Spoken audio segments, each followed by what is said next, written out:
Say a lot, turn me up.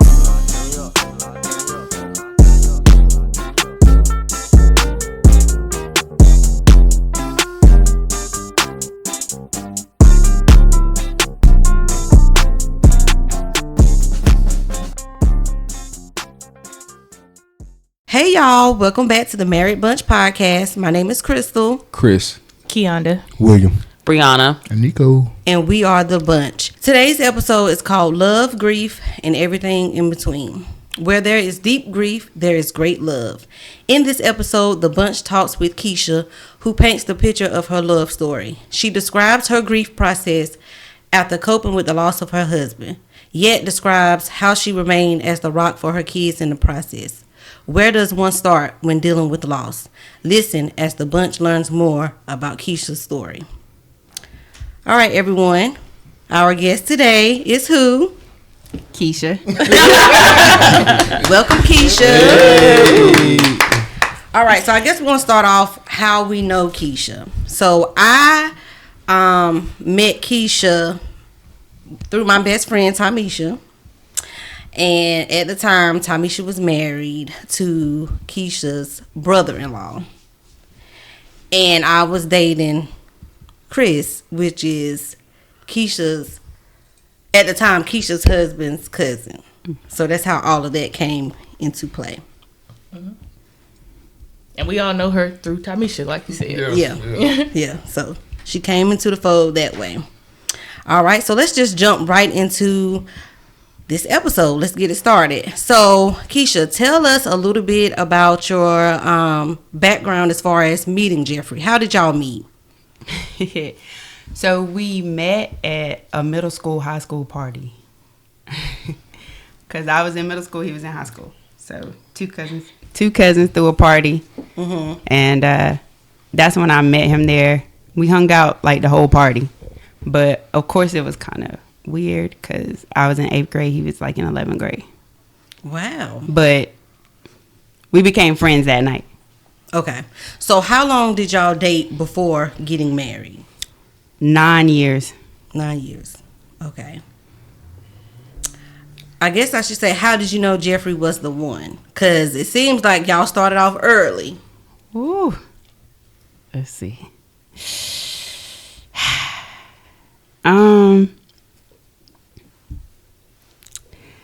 More or less, just like growing up with him. Mm-hmm. Like we grew up together pretty much as teenagers. So coming out of high school, we had been through a lot. So, and we still wanted to go through things together. Okay. And build a future. So that's when I knew. Okay. So did you always desire to be married? Yeah. Yes. I always have. Okay. Did you grow up with any examples of marriages? Yes. Even though my mom and dad are divorced, mm-hmm. They both remarried. So my dad and stepmom have been married almost 40 years. Oh, okay. And then my mom and stepdad have been married 29 years. Oh, okay. So, yes, I grew up around marriage. Okay. All right. So, getting married young, were there any pressure, any expectations?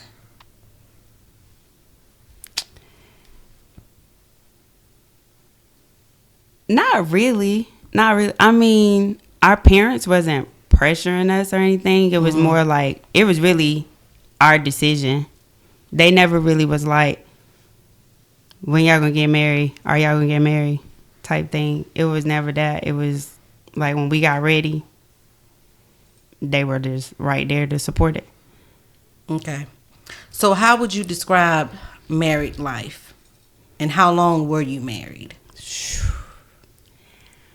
Married life is hard. It's hard. It's fun. We would have been married 14 years, so 13 years. 13 years. Yeah, we almost made it to 14, but so we was married 13 years. It's just a lot of roller coasters. You go up and down. You gotta, stick by your partner. fight through a lot of things, a lot of outside, inside. Mm-hmm. But you got to just know how to keep the relationship inside more than outside. Mm-hmm. Yes. Right. I agree. Definitely. Mm-hmm. All right. So at any point, did you guys ever attend any counseling, whether it was premarital counseling or counseling throughout the marriage? The only counseling that we ever had was premarital, because the pastor wanted us to have counseling before. Mm-hmm. Like, literally, he did like a 3-month counseling session with us before he would 3 months. 3 months. Yeah, that's yeah. Before he would marry us. That's yeah. good. That is good. Yeah. Okay. Well, did you find it helpful? Yeah, because like we learned like more stuff about ourselves, even though we have been together since teenagers and stuff and grew. Like we still learned a lot before going into that marriage about each other. Things that we thought we really knew about each other, we didn't. It was like, oh, you like that? Oh, that bothers you? Really? Like, it was that type of thing. So it was like, yeah, it really was helpful. Okay, so what kind of advice would you give people seeking marriage?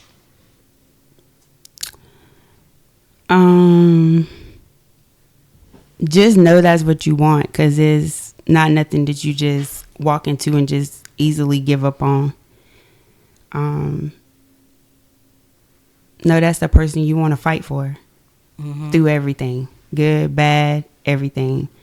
Because if you're not willing to fight, communicate, then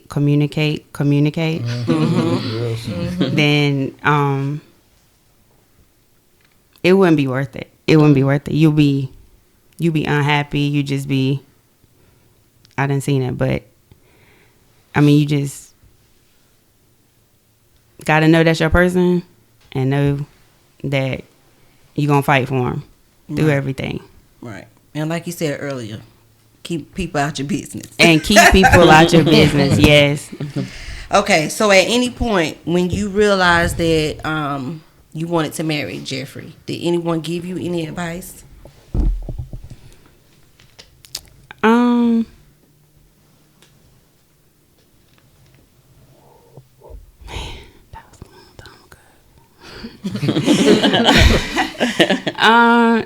I mean, not really. Like, my dad and my stepmom, like, I never seen them argue in front of us. Like, I never seen my dad get mad at my stepmom. Like,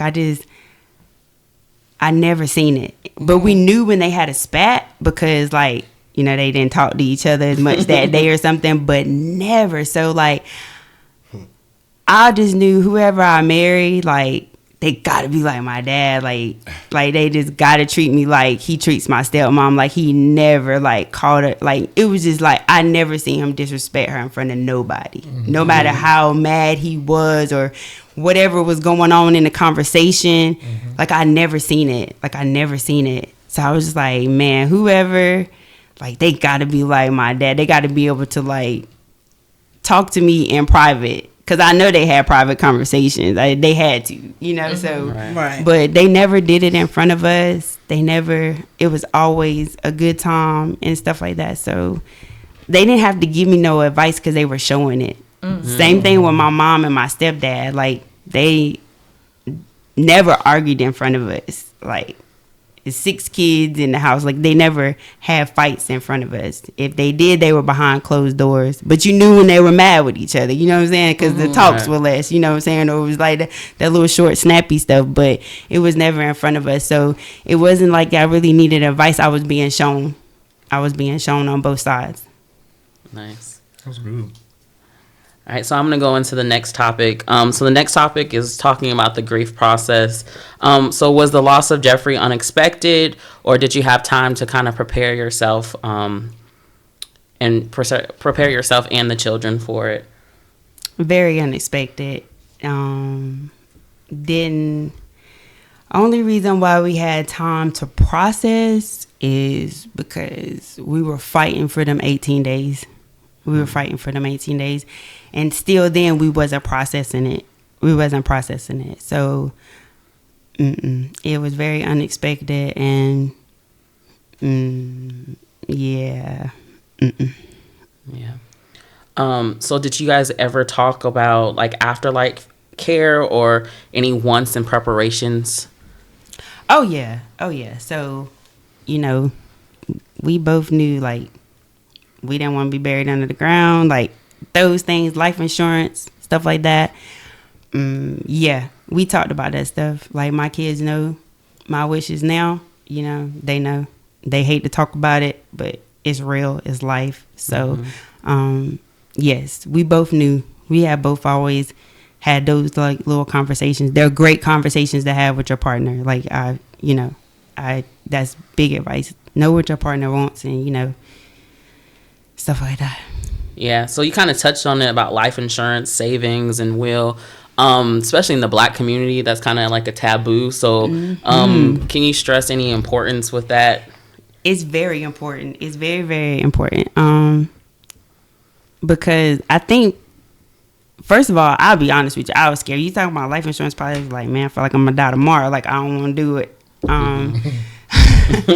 I really didn't want to do it, but having to go through it, I am thankful for it. Like, it was very much exactly what you need. It's not that expensive. Like, people think it's like gonna be crazy if it's expensive. Like, just take time, research it. You never know. Like, your job might even already offer you something you don't even know that's there. Yeah. So, definitely real big on that, and definitely start young with your kids. Them little Gerber life insurance things that come, get your kids one. Because, they can get it when they're 1, and it stays with them forever, no matter what happens to them, no matter diagnosis, anything. They can still grow with it, and they'll have it forever, as long as they pay on it. Like, I would stress that. Yeah. I would stress that, because then they grow up with it already. Yeah, that's good. That's really good. So through this process, what was your initial coping with the loss of Jeffrey? Initially,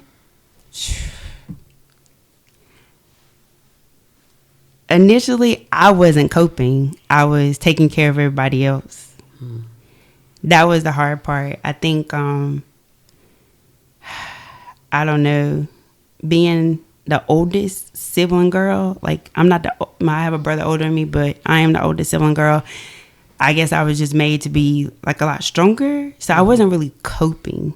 I was really taking care of everybody else in the moment. Right. In the moment. Until I shut down and I couldn't take care of nobody else. Yeah. Yeah. So I know you said that you kind of weren't able to cope, but when you started that coping, were you angry? Sometimes people say they're upset with God or upset with their spouse for leaving them. Did you have any of those kind of feelings? I was angry with God. I was angry with myself. I was angry at him. I was angry at everybody. I blame myself. I was like, it's just so much more I could have done. What can I have done different? And I was even questioned about what I did and could I have did it a different way. So in that moment, I couldn't express it to people that I was blaming myself, and then they were questioning me about what I was blaming myself for. So, Right. So it was like when I shut down, like I shut down. I shut all the way down. I couldn't let nobody in. I couldn't let nobody in. I had to close off everything. And that was the hardest part of it. I didn't want to close off everything, but I had to. I had to.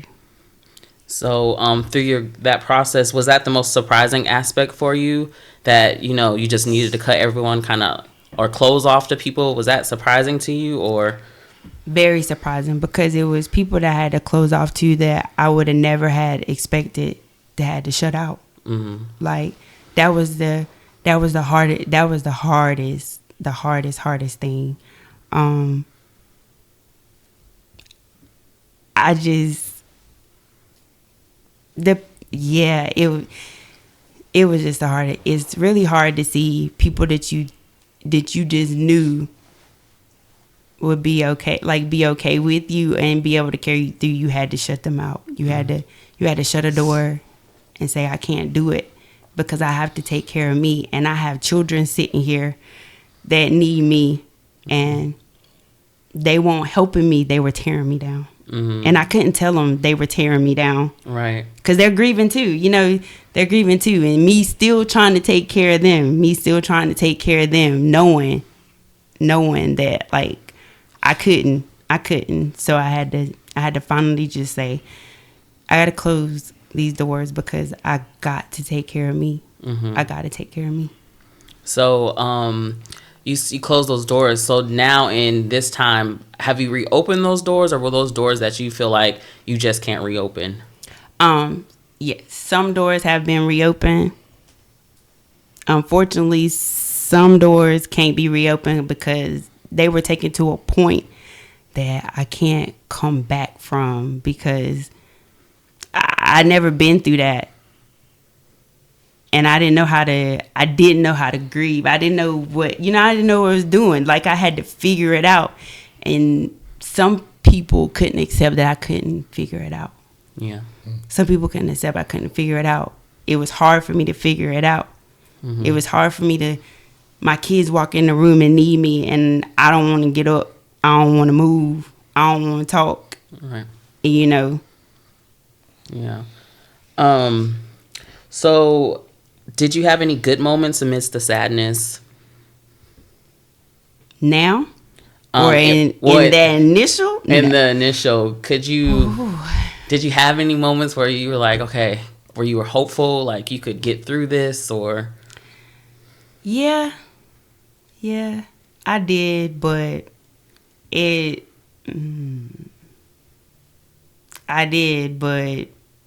was like, it was more just like a happy in the moment. Like, it wasn't nothing like, okay, I'm about ready. No. No, it was just like, okay, got some good laughs in. That was about it.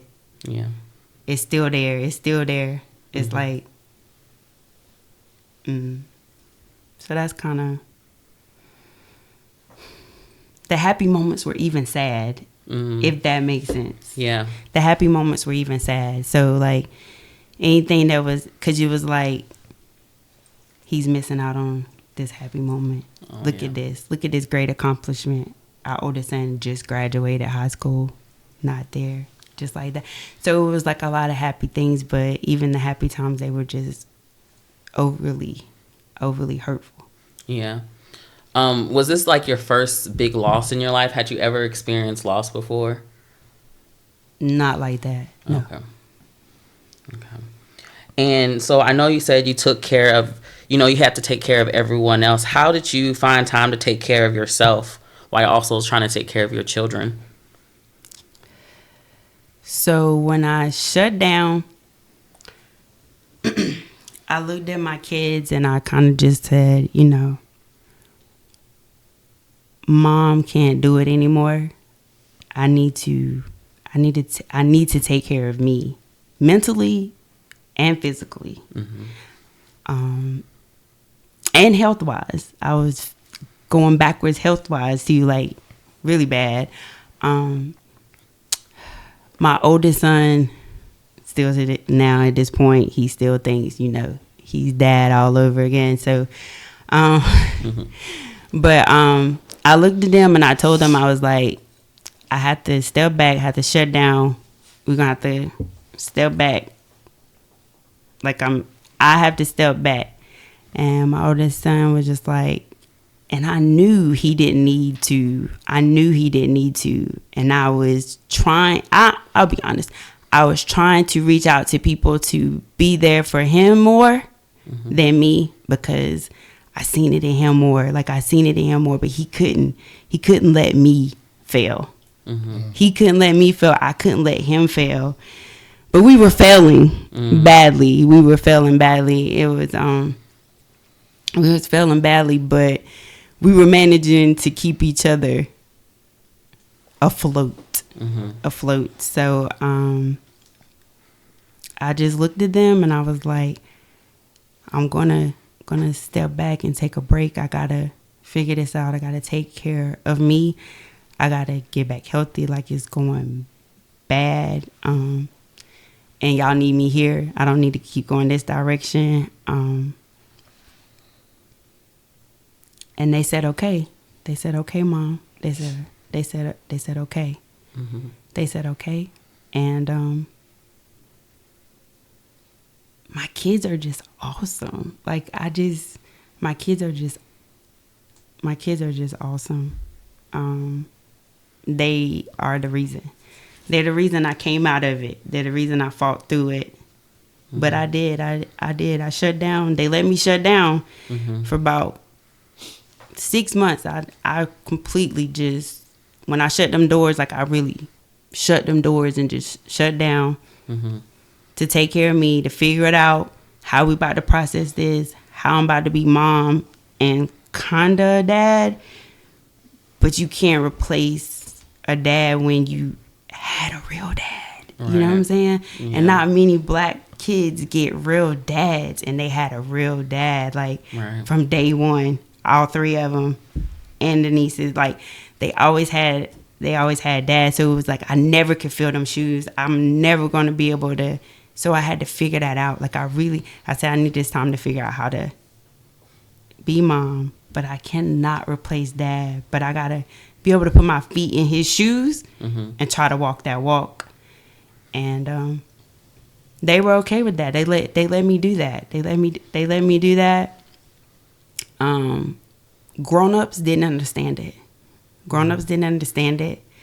And that was the crazy part. Like, I was like, that was the crazy part. They kept saying, you need to do something. You need to go somewhere. You need to do something. You need to do this. And I'm like, I'm dying over here, and you want me to do something? Like, I'm telling you I'm dying over here, but you still telling me I got to figure it out. Like, I'm telling you, I don't know how to figure it out. And you want me to do this, and you want me to do that, and you want me to, I need to do this, and I need to do that. I really quit talking to adults because the conversations wasn't helping me mentally. It was making it worse because I couldn't figure it out. Right. I couldn't figure it out. And they wanted me to figure it out. What's the next step? What you gonna do now? What you gonna do now? It was like always, what you gonna do now? I don't know. I woke up today. My kids made it to school. They ate today. That's goals. Like, like, that was a goal for me today. Like, do you not understand? Like, people really don't. And that was the hard part. And I couldn't really just say, you wanted to scream at people and say, stop. But you can't do it. You can't do it. You really can't do it. So that was really the hard part. When my kids said it was okay to take a break, I took a break. And my adult conversations got real slim. Like, if they called to check, I'm just like, I'm good. Okay. I don't want to have no conversations about what's my next step, because my next step was, did my kids get up? Did they get fed? Are they okay? That was a step. That was a step every day. Are they still doing good in school? That was a step. But everybody wanted me to be, I don't know, super mom or something, and they thought I should be just out here doing everything. And I'm just like, I don't know. Yeah. So you kind of answered this question. The question is, how do you stay positive when you felt like giving up? So you said your kids kind of help you remain positive through the situation? Yes. My kids, my middle son is the strongest of them all. He's so calm, laid back, it's okay mom type person. That, you know, it's okay to be wrong, it's okay to be right, it's okay not to know, you know. So they did it every time. Every time I felt like, okay, I'm about to go back, I look at one of them and they still fighting. They still fighting. They still fighting. They're okay. You know what I'm saying? They're telling me, they're coming to me laughing about something they remembered about dad. I'm like, okay, they doing good. Right. Okay, they doing good. So as I slowly started seeing them come back to life and they were doing okay, I was like, okay, I'm shutting down for long enough now. Now I need to figure out how to come back and be me again. Be me again. Find who I am. Find who I am again, because that was the hard part. Yeah. I've been with somebody my whole life, like my whole childhood. Yeah. So I had to re-find Kisha. That was a big thing. I had to re-find Kisha. So how did you refine Kisha? Refinding myself was letting everything go. Like, I really had to just let everything go, accept that things happen in life that you just can't change. And that's okay. That's okay. Even though you don't want them to go that way, you want to see things different, have a different outcome. I had to be okay. And to be real, when it was time to find Kisha, like they people talk about, oh, they come back and I talk to my mom or I talk to my dad that passed away. That man came and sat on the bed beside me and said, why wouldn't I want you to be happy? And in that moment, I was like, okay. I was like, okay. All right, I can do that. But I just got to figure it out again, like starting all over again. But I can do that. Right. I can do that. So at that point, that's when I knew it was time to like just start over, step out into the world a little bit, see what life is like. But finding myself was definitely hard. Still learning. Yeah. And finding myself. It's a process, right? It's a process. Yeah. So, so I know you're talking about other people, and you know, a lot of times when someone passes away, people don't know what to say to someone. When someone's grieving, what kind of things should people say, or what should they do to support a family like in that situation? What did you need the most? I just needed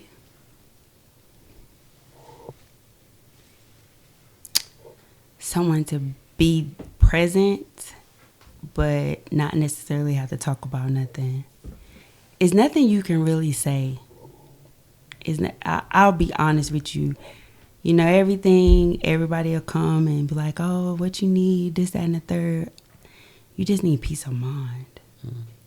Like, you just need peace of mind. You need to be okay with what is going on. So, like, I had one friend that never asked no questions. Just called and sat on the phone. And that was it.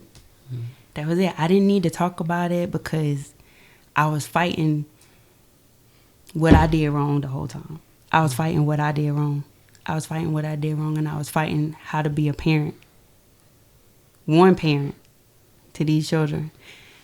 So I didn't, it was nothing for me to, I didn't want to talk about it. It took me 2 years after he passed to actually, somebody asked me what happened and I actually told them. If you ask me what happened, I would just like walk away. Like, it was just, you don't want to talk about it. You don't want to talk about it. That's the one thing I could say. They really don't want to talk about it. I can guarantee you, they just want you to just sit there and just be there. It's the presence of somebody who cares about you just being there. That's it. And when I was ready to talk, they were ready to listen. Right. They were all ears, ready to listen, ready to support it. Okay, this is what you ready to do, Kisha? All right, this is what we about to do. These boys about to be back in the gym. Okay, what days I'm gonna pick them up? What days I'm gonna do this? You know what I'm saying? It was just like that. When I was ready, I was ready. But when I just needed silence. I just needed silence. Everybody wanted a question. Everybody needs an answer. Right. And when you grieving like that, you don't got answers. You don't got answers. You don't got answers. You really don't got no answers. So the best thing I had was them flowers on the doorstep, just to say that they care. That favorite candy you like, just because they knew it. But no questions. No questions. Just to know that if I called and I didn't say nothing, they already knew. Leave the phone on speaker. I just need your presence. And that's it. Yeah. That's it. That's good. We need to hear that because, a lot of times when something happens, people just think they have to, say something, or they're trying to, cure you or whatever. But that's good. Sometimes it's just your presence that's needed. So thank you for sharing that. Did you attend counseling after losing him? Yes. When I came out of my funk and shutting down, that was another way I helped get myself out of it. And I still go to this day. We still meet to make sure, I'm still, make sure I'm still on the right path. Make sure I'm still, trying to still figure out Kisha, be a mom. So yeah, I still go to counseling. I still make sure that part of me, because we're human. Yeah. We go backwards. We have our bad days. We have our good days. And because just recently, I was going back down. Like I was going back down before my birthday last year.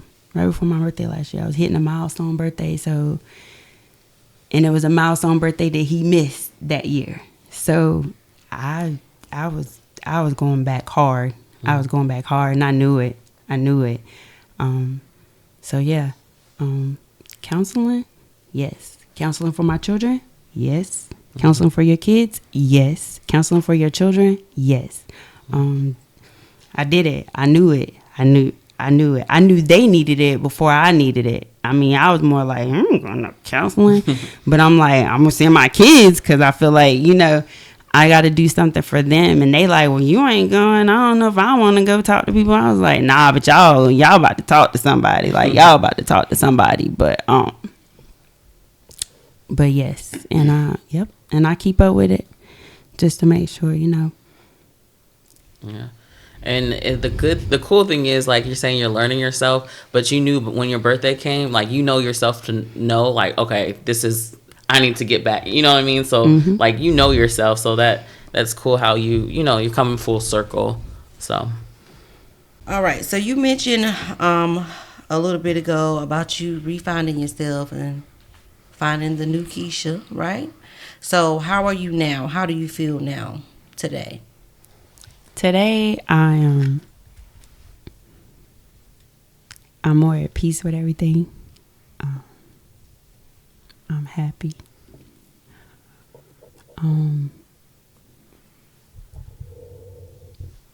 Like, I can't say it enough. I'm just more at peace with everything, and I'm okay with things. So that makes things better. I'm just in a happier place. Okay. All right. So what do you do or experience now that makes you remember Jeffrey or make you feel closer to him now that you're at peace with everything? Y'all seen my oldest son? Every day I look at him. Every day. So a lot of things, just the things my kids are going through, anything like they experiencing and stuff like that, it always be like, dang, you know what I'm saying?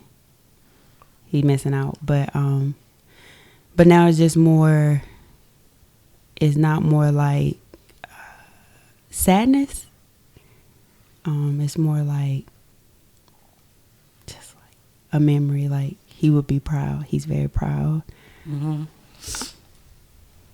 Because but my oldest and my baby, they make it hard every day. They like splitting images in in their age form, like splitting images. So every day, I mean, Pumpkin at 21, Baby at 21, they're the same people looking at me right now. That's who I look at when I wake up in the morning. And so that's hard. That's really, really, really hard. But most of the things we do, like I'd say for today was a big accomplishment for, I call him Bebe, but Jeffrey. It was a big accomplishment for him today. And he won both of his first games. Nice. So with his brother, you know what I'm saying, that he coaches. So, you know, those things, you know, just like, dang, Dad would be proud, you know. So it's pretty much like all the time. All the time, because our kids are constantly growing, doing this, changing. So most of the time, like, but now it's more of like, when we remember, it's more of like happiness, like we can talk about it. I just had my middle son say that. He was like, man, I love telling stories about my dad. And now we at that point that we're okay. We can tell you these stories and stuff, even though everything around us reminds us, it's a remembrance, it's something. It's something all the time, just because they still growing. They still meeting these things and stuff. Like, I was just literally having a moment, I was like, my baby is going to high school. Like, I'm registering for high school. And it's about to be, I'm about to have 2 seniors. So when the kids come into play, pretty much everything, you just be like, it's a lot of milestones and stuff like that, but it's just that they're more happier. They're more easy to laugh about and stuff like that now. And it's easier for them to hear. The oldest son loves to tell you about his tattoos because they all inspired by him. You know, somebody asked, and he'll tell you each one of them got some kind of meaning that is inspired by him. So they just, everybody's in a better place, but everything around us, something happens, and it's, you remember something about him, somehow he laughed, somehow he did, or somehow he would say in that moment, you know, so. So is there anything that you missed about Jeffrey?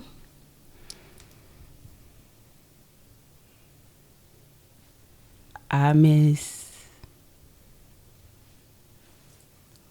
everything about Jeffrey, like just everything, because in general, like, he was just a great person. He was just a great person. Everybody loved him. He didn't have no problems with nobody.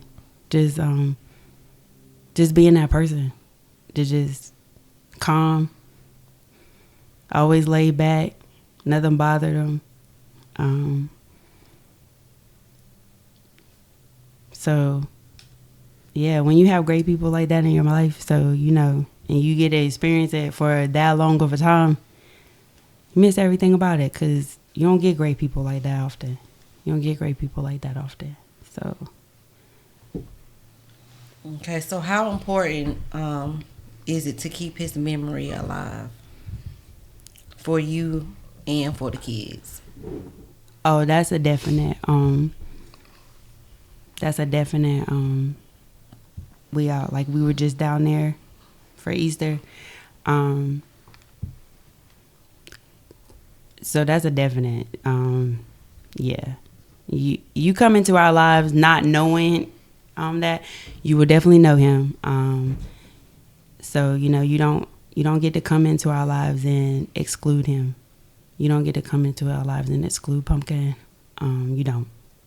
You just don't. You can't. And you won't. I mean, it just won't be accepted. Like, they're not going to accept it either. So it's just That's the easiest way I can put that. So yeah, he's always gonna be there. He's always gonna be a part of it. I mean, I still look at them when they do stuff and be like, have a conversation with your dad, because what would he say? Because what would he say? What would he do? So yeah, absolutely. That's very important. We do not. We take that very seriously to heart. Like, you want to be a part of our lives, you don't exclude him from nothing. But we don't put him on people. We don't put Pumpkin on people. We don't I don't know the exact words to use for that. We don't put him on people, but we do. You're not gonna not. It's kind of like, this is what we do get with the program. Yes. Right. Pretty much. Right. Yes. Yes. Because, y'all go down every holiday with flowers and balloons. Yeah. So, it's like, yes. this is what we do. This is what we do. Yeah. This is us. You know what I'm saying? This is what we do. So, exactly. And Easter was the last holiday we spent with him. So that's a big deal for us. So if you can't follow suit, then you don't need to be a part of this. You don't need to be a part of this. We're not trying to make you accept it. We're not trying to make you do anything you don't want to do. But if you want to be a part of this, he is a part of this. He is a part of this, period. We'll never judge you. We'll never compare you to him. You can't be him or anything, nobody. You know what I'm saying? It's never going to be like that, ever. But when we want to go see him, we're going to go see him. You know what I'm saying? I need to talk to him. I need to talk to him. My kids need to talk to him. They go talk to him. That's it. That's how it is. We still do stuff, to represent him. That's pretty much it. Like you said, you got to get with it or not. So, I mean. All right. So, with losing him, how has that changed you?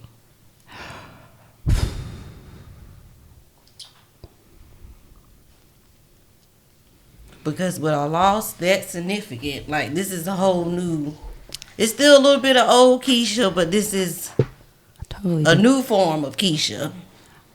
At first, I was mean. Like, I was mean. Like, people say I was mean before, but I was mean. Like, I knew I was mean. Like, I knew I did not care. Like, I knew it. Like, I knew I did not care. I second that motion. Like, I knew it. I mean, being honest, like, I knew it. Like, I knew it, because it was just so much anger built up behind losing him and stuff. Like, I knew it. Like, it was bad. It was bad. Like, I wouldn't tolerate nothing. I couldn't tolerate or take anything. Like, I shut everything down. Like, it was just. And then now I'm still mean. I second that motion. No, don't say you're mean. Say that you can be mean. There's times where you need to be assertive. Assertive. Yeah, okay. I can be mean, but I'm better at it. I'm better at it. I'm okay with talking with people. I'm okay with working things out. I'm okay with, trying to fix things. With not everybody though. So if I take the time to talk to you and try to have a conversation with you, I'm okay with that. But it is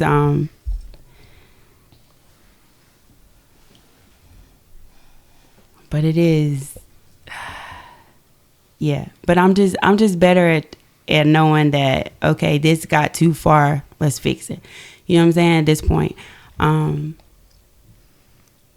But I just like to be honest. Like I said, I was lost trying to figure out how to grieve and stuff. So a lot of, like I said, I was mean, and I know that. So I'm okay with talking, fixing things from there. I just can't apologize for how I grieved. And I actually had somebody want me to apologize while I was grieving about how I was grieving. And I looked at them and I was like, this is the end of an era. Because I can't do that, but I definitely can try to fix things that were broken. I definitely can. I'm gonna be real with y'all. It's 2 people. I just can't. And to this day, I can't. It's 2 people. And the heartbreaking part about it, one is on my side of the family and one is on his side of the family. I can't do it. And it's just 2 people that took it to a place I never thought I would have to go. So I'll just be real with people. Like, I'm okay to fix things that were broken when I had to shut down, figure it out when I was lost. I'm okay. I'm okay with fixing that. But don't make me have to go back through that part, to try to fix it, because I can't and I won't, because I don't want to be there. I don't want to be in that place. Right. Like, I do not want to be in that place. Like, I do not want to be. I don't wish that on nobody. So it's almost kind of like, you're willing to start over with those people, but they have to meet you where you are today. They gotta meet me where I am today. Right. Because where I was then, I can't even tell you. I mean, I don't want to go there. I don't want to go there. Right. I don't want to go there. Gotta meet me in a happier place today. Right. Okay. So with this newfound Kisha, right? How would you describe yourself without using titles? So you can't say like, I'm Kisha the mother, I'm Kisha the nurse. How would you, what 4 words would you use to describe the Kisha now that's sitting here talking with us?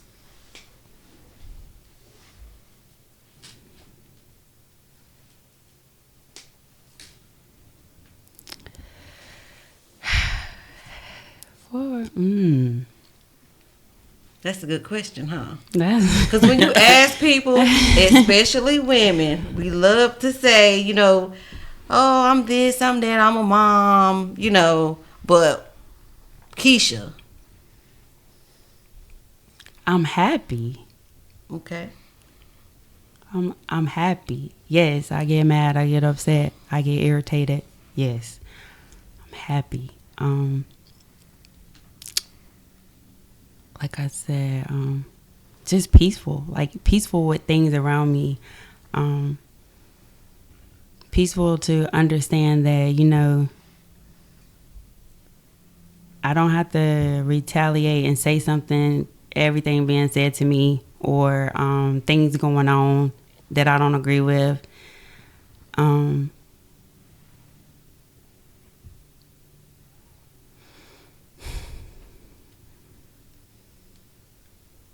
More patient. More patient. I have more patience. Like, I didn't have any. I didn't have any. People who know me and been through this process with me can tell you I have a lot more patience for things now. And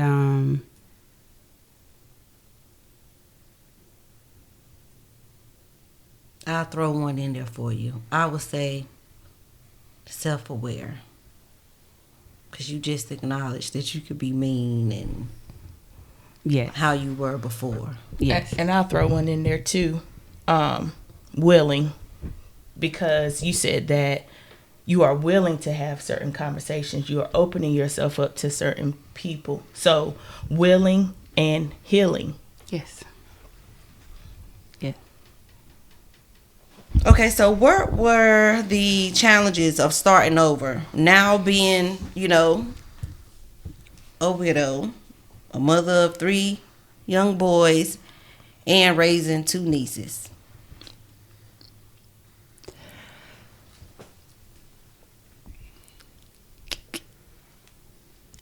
I think, like, when I was talking about, like, I can't feel his shoes.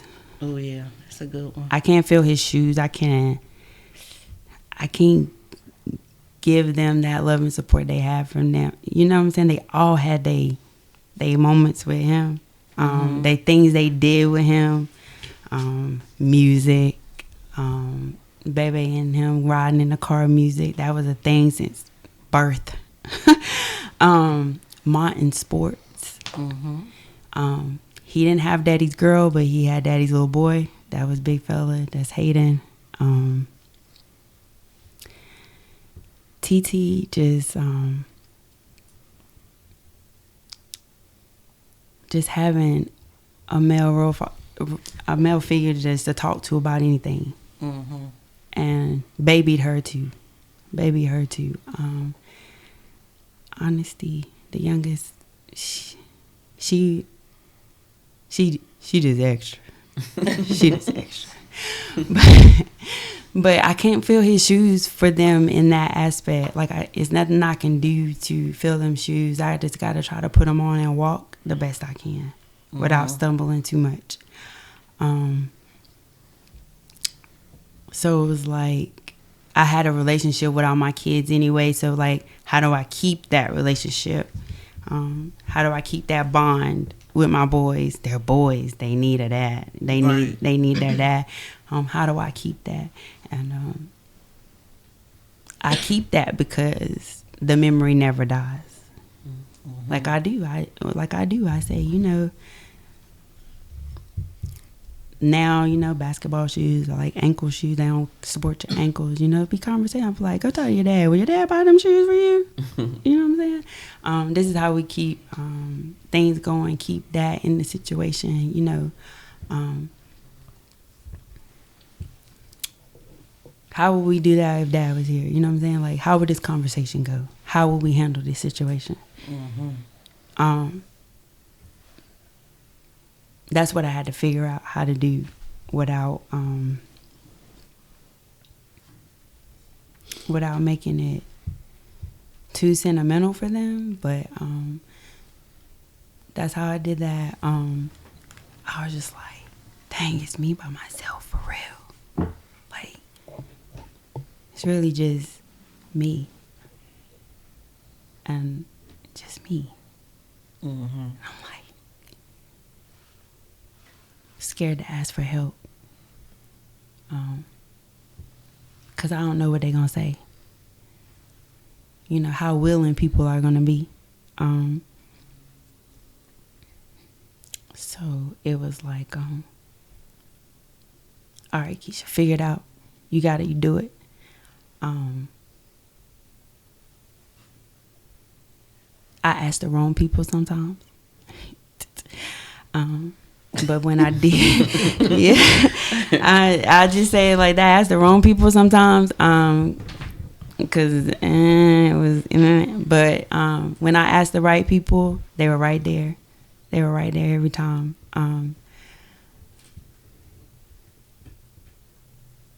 Yeah, I didn't want to, but that was the biggest thing of like, how do you tell people you need help? You know what I'm saying? Like how do you tell people you need help? And then sometimes you just be like, dang, they should see it, don't they? They should see it, shouldn't they? But I guess, everybody's different or whatever, but I didn't want to ask for help. Like, I really didn't want to ask for help. I was just like, I'll just figure it out, because I don't want people to be like, they're going to be there and then they don't show up, and I'm already trying to deal with how to process this, and now I got to tell my kids they're not showing up, and it's like, no, I don't want to do it, but I needed it, but I couldn't do it, So it was always a fight with me. It was always a fight with me.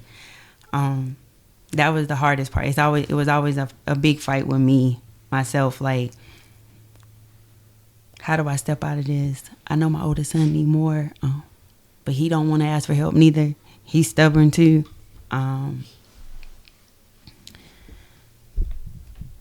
So that was the biggest challenge, is being okay to be like, I need help. That was a big breakthrough. That was like a really, really breakthrough for me to be like, nah, I need help. Like, I need help. Like, I'm failing over here. Like, I need help. But it would be crazy because then somebody would call and say they needed help, and they're calling me. So then I no longer could need help. Like, I'm like, oh, my instinct like, okay, I got you. All right. Yep, we're going to do this. Yep, okay, let's go. I'm like, but I don't got me. Like, I don't got me. So, yeah, the biggest breakthrough for me was being okay to be like, I need help. Just like people came to me for help. Like, I need help. And then you meet the wrong people to ask for help, and then you meet the right people to ask for help. So that was the biggest thing. So so now I'm just more like, if I need help, I say it. I say it. I'm gonna call you up. But I know who to call. I know who's going to be there. I know who's okay. You know what I'm saying? Like, I know who's okay. That's the thing. I had to figure that out. That was hard too. Because it's crazy in this world. People you think, you be like, really? Okay. Yeah. So yeah, so that was the biggest thing, like being okay and be like, I need help. And that was the biggest thing, was to be okay, and to be okay to accept help. And then people were offering help, but I was like, nah, I got it. Didn't have it at all. Didn't have it at all. But I got it. I figured it out. I might have didn't sleep for 3 days, because constantly going back and forth from somewhere to take somebody to something, to drop this off to this to this, because I didn't want to say, just need a little help. Just need a little bit of help. But that was the biggest thing. That was the biggest thing, as me as a mom, being okay to say, okay, I need help. That was the biggest thing. So let's talk a little bit about Kisha today. How did you know you were at peace and ready to move and start dating?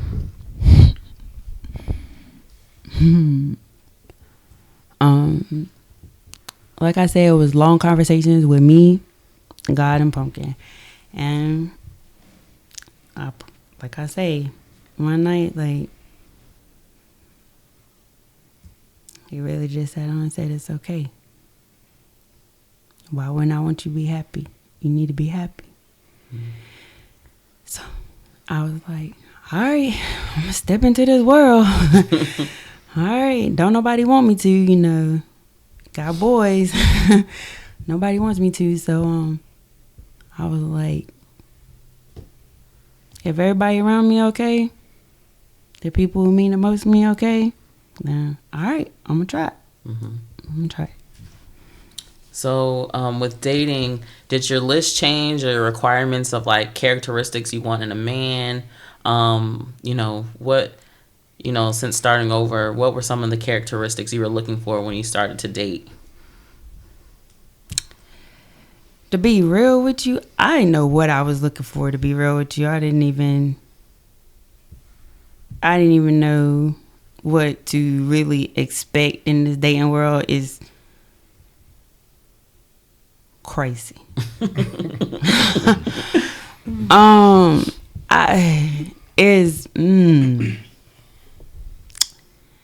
That was, man, my expectations and this generation and how people are like totally different.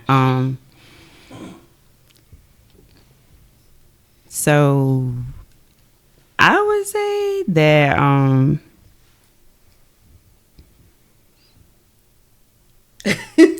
don't even know like I mean, then- because obviously you would want some of the same characteristics that Jeffrey had, because he was a good man, he was a provider, he was a good, yeah, but yes. So some of those things you would still want. Yes. Obviously. Yes, you still want all those things. But I do not compare you to him at all. Nothing about you I compare you to him. Right. I absolutely do not. I can't, like, it's not nothing you compare.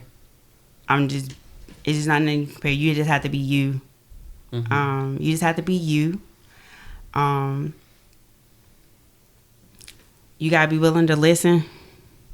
Mm-hmm. Communicate.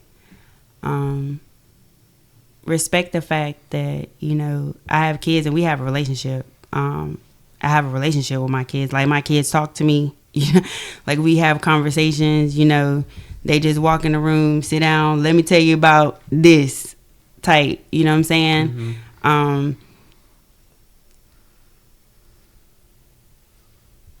Respect me as a woman in front of my kids too, because like I said, my dad and my stepdad set great examples of that.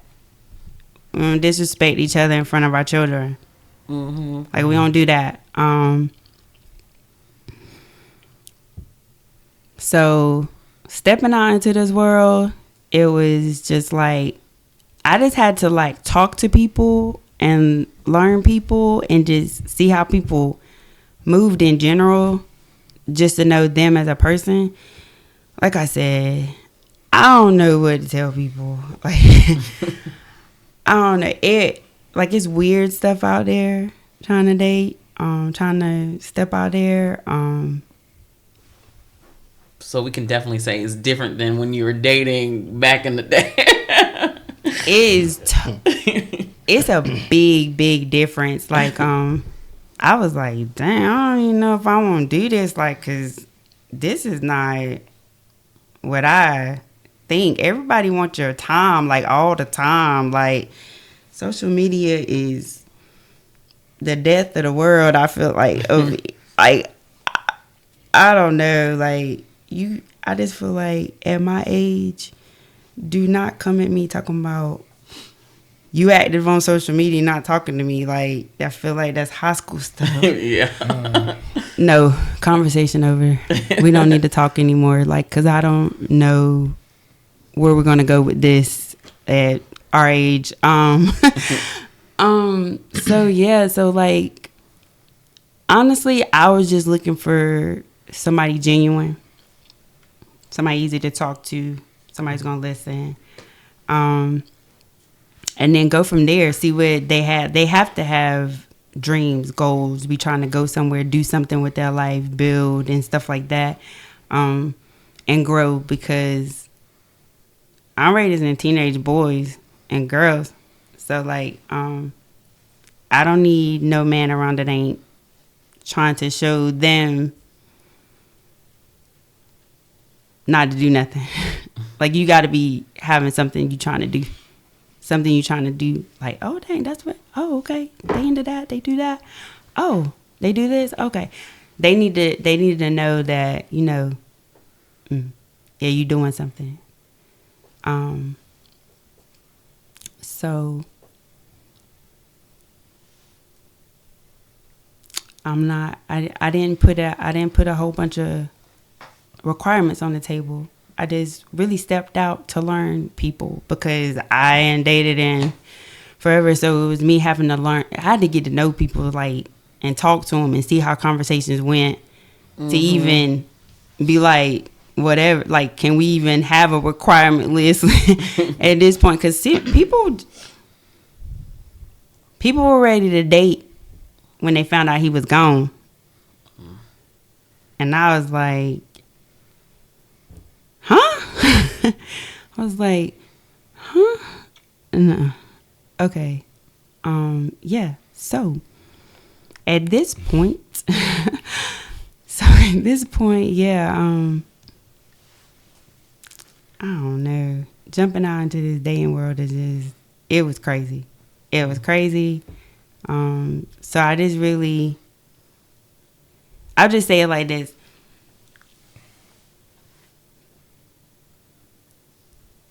I left my expectations out of it and just got to know people and got to know somebody. Me and a friend went through the same thing. She had expectations on the table and still got expectations on the table. She's still in the same place. I'm in a better place. I just got to know people. So I didn't put no requirements on it. I just wanted to get to know people at this point. Like, I just wanted to get to know people because I didn't know how people were. Right. Like, I didn't know how men were. Like, I literally been with the same person since I was 14. Yeah. So I didn't know how people were. So I didn't put expectations on anybody. I just wanted to learn people again. Mm-hmm. I just had to learn people again before I was like, oh no, he don't do nothing. Oh no, so I just had to learn people. Mm-hmm. I guess that's the best way I can put it. Like, I stepped out to learn people, to see how this was going to go, to see what way I need to move, what way was okay. And once I'm okay and I'm happy, I don't worry about what nobody else got to say at that point. Nice. Right. That's good. So at that point, I don't worry about what nobody else got to say, because it's going to be me and them regardless. Mm-hmm. Not me and everybody else and them. So. Right. So could you see yourself marrying again? Definitely. I had a great marriage.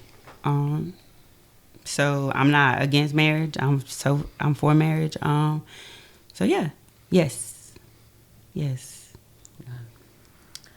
Well, before you kind of wrap up,